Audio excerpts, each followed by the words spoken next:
Dubois. Hi, Harry Clayton Ryan. How are you? I'm all right, Tara. I've got an Irish Meadows original Irish blend. We're not sponsored. We're not sponsored. No, Yes. we're in Scotland as well, so they wouldn't be. I mistook a Scots person for an Irish one today, and well, they don't like it, Harry. When I see a man in a kilt, I often think I should be carrying a leaf blower. A leaf blower. You know, and just yeah. You know. I always think of those deeply arousing Scottish Oats adverts from the 90s with the nice fella with the big log and the and he had a kilt on. He was nice. Although I've not yet seen a Scot in a kilt. The only people you see at kilts are English people that go to weddings, decide to have them in Scotland for the romance, and they just all get kilts. Rotherham. Rotherham. Rotherham. Rotherham. Rotherham. What about it? Tell me about upbringing, your early drag through Rotherham.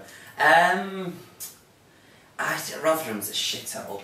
It's got nothing going for it. You've always got to be proud of where you come from, but really, if I'm honest, it's nothing more than a gimmick. I don't live there. I don't live there. I wouldn't live there. I wouldn't go back there. They've knocked the library down to make way for a Tesco. Do you know what I mean? And proper knocked it down as well, pulled down the library, pulled down all the civic buildings, all these lovely 60s architectural things that were thrown up. Rotherham looks a bit like the South Bank, it was all concrete slabs, sort of, you know, in that kind of way. And it's where all the civic buildings were. And they've just knocked them all down and they're building a Tesco. And I bet it's the sort of Tesco that won't sell books. No, it won't sell books, and if it'll do, it'll be with some shit by Dan Brown or something like that. 50 Shades. Oh, 50 Shades of Shite. No. You've not read that book? No, I haven't read that book. I've got an imagination. I don't need any masturbatory aids. Service with a sneer. At the Voodoo Rooms at midnight, although it'll be finished by the time this is up, won't it? Mid next week? Might not be. It's touring nationally though. We're doing Doncaster, Leeds, Manchester, so all the best places. I do like Manchester. Oh, Manchester's great actually. So I used to live in Manchester. How long for? About 3 years. 3 years. The ages... in my teens. Yeah. At some point in my teens I lived in Manchester. I lost my virginity on Portland Street. There should be a plaque. There isn't a plaque. May I ask you about that experience? Well, it was Chinese and it was called Ronald. Probably wasn't called Ronald. They always pick a really mundane sort of Western name, don't they? Yeah. I wonder where he got that one from as well. Ronald. Yeah, I wonder. Hi Ronald, if you're watching. I can't remember the occasion though because I was blind drunk.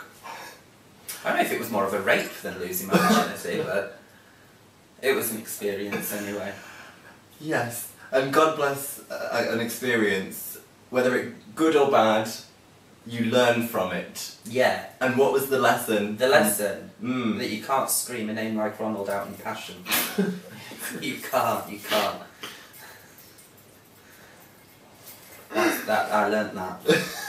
Learned that the hard way. This is really surreal right now. Like, I don't know where you're watching this, like maybe you're like watching it on your phone or something, or in your bedroom, or you're watching it with friends, but at the moment we're just in a sort of sterile white room with lukewarm, little bore alcohol. Tesco, yeah. Other supermarkets are available, and it's really unnerving and unsettling. Are you not relaxed? I am relaxed, it's just I turned up in a taxi, where, oh fucking shit. Oh no. Oh no.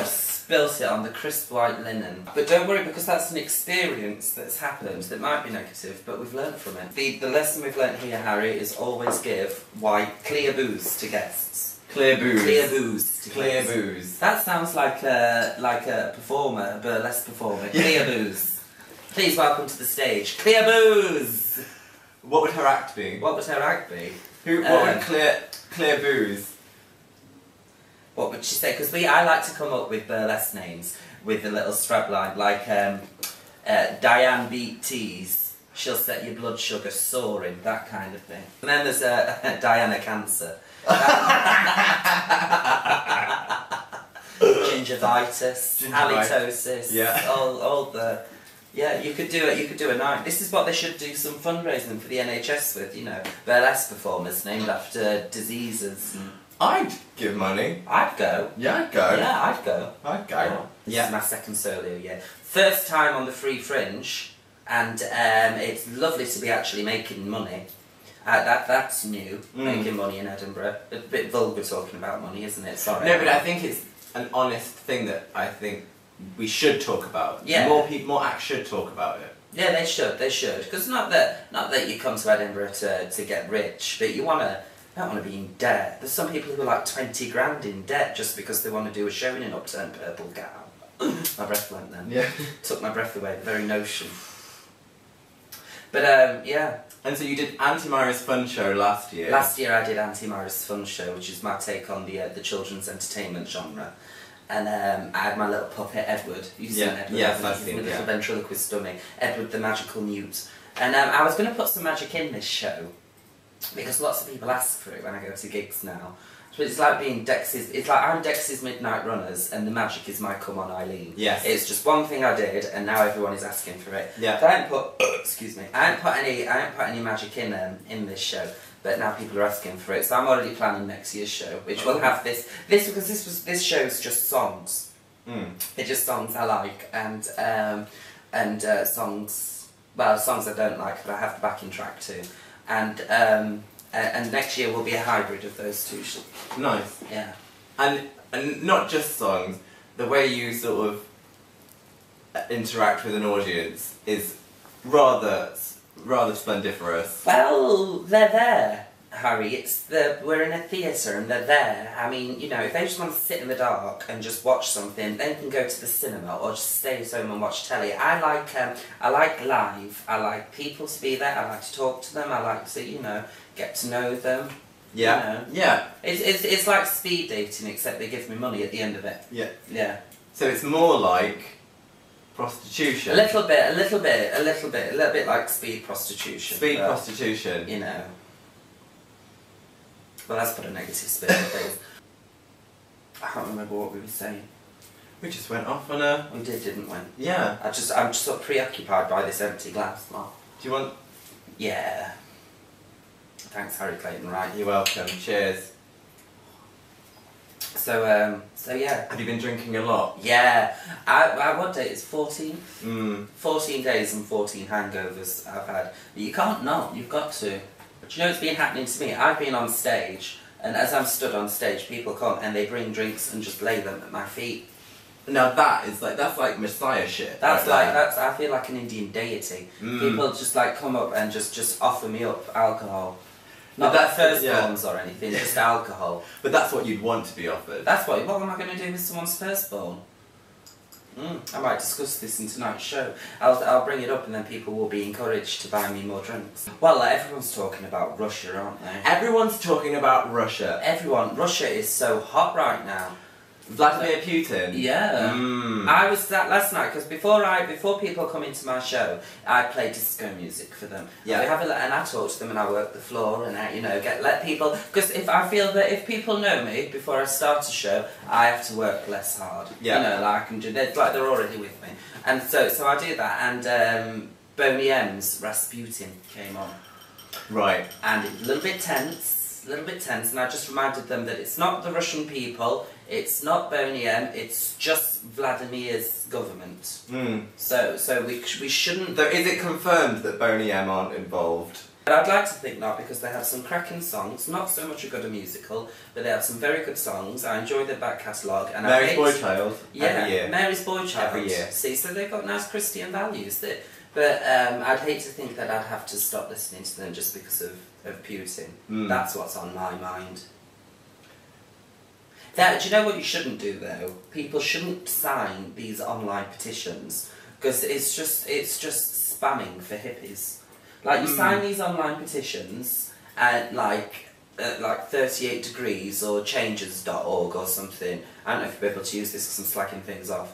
But just be put out, yeah. And then you sign up to them, and like it'll be something that you really care about. So you'll be like, yes, let's end homophobia. But what do they do with this? Just show it to like they're just going to show it to Putin. He's going to go, look at all them names. oh, we'd better do something about that. And then all it means is that these websites have your email addresses and they email you every day using your first name like they know you. And guilt tripping you. Yeah, hi Myra, we see that you care about the Russian people right now, but have you thought about dolphins? You know, that kind of thing. Have you thought about dolphins though? Not until they brought it up, but because they keep hounding you, I'm in such a bad mood that I fuck the dolphins. Do you know what I mean? I don't even bother to check my cans of tuna anymore. No. You bugger the dolphins, because they just wind you up with the constant emails and pisses me off. That's what's on my mind. Amongst other things, I can hear your washing machine going out there. There's a child in the next room as we film this. I don't know what relevance that is, but it put me about. I notice you like a pearl necklace. I do like a pearl necklace. Just give a couple of seconds for that joke to sink in. Yes, I do, yes. Where do they sort of originate from? These originated from... Now, this one, for any of our London viewers, came from the Age Concern on Clapham High Street. This one came from Primark, Edinburgh, Princess Street. And these three came from the latest Primark on Tottenham Court Road. Have you been? Yes. Oh, it's a Primark mecca, isn't it? God. It's like... heaven. Well, not really. Well, not really, because they're sort of like, we've got a 9-year-old sat next door. What I didn't mention was she's sewing right now. She's running up them clothes, isn't she? But and that's for But she's earning. But she's earning. She's in a job, you know. And in this climate, can you really be picky? And what did we say? Not negative experiences, just life lessons. That's all. And she might make a fortune when she grows up, writing a book about how hard she was treated as a child. You know. She could do like a Mommy Dearest or something. That Christina made a fucking packet out of being abused by Joan Crawford. Mm. And that film though. Oh, it's marvellous. There's a fly. It's probably got a show on at the Fringe as well. Everything else has. Everybody. Everyone. Everybody. Oh. Flyer, flyer, flyer. Flyer. Flyer. Do you know, I haven't flyed this Fringe. Well done. Yeah, people just come, or because I'm in the Voodoo Rooms, which is a nice venue to go and have a cocktail in. They're doing lovely espresso martinis. It's nice just to, people just stay in it. They just take root and stay in it, and so it's a nice place to just stay. I'm on the Twitter. I'm on the at Myra Dubois. Myra Dubois. Oh, you do your thing. Yeah. Hashtag. So when you're talking, if people think, you know what's not annoying enough, it's not annoying enough saying hashtag in general day-to-day conversations. If you want to make it that little bit more irritating, you can do that. Hashtag lol, that kind of thing. So I'm on the Twitter, at Myra Dubois. I was going to say .com, I'm not. At Myra Dubois. I'm on the Facebook / Myra Dubois, one word. And my website's myradubois.co.uk, and I think that's it, short of giving out my phone number. So that's my social medias. Well done. Ta. Thank you so much, Myra Dubois. No, ta for having me. Thank you very much. It's alright. Let's wave.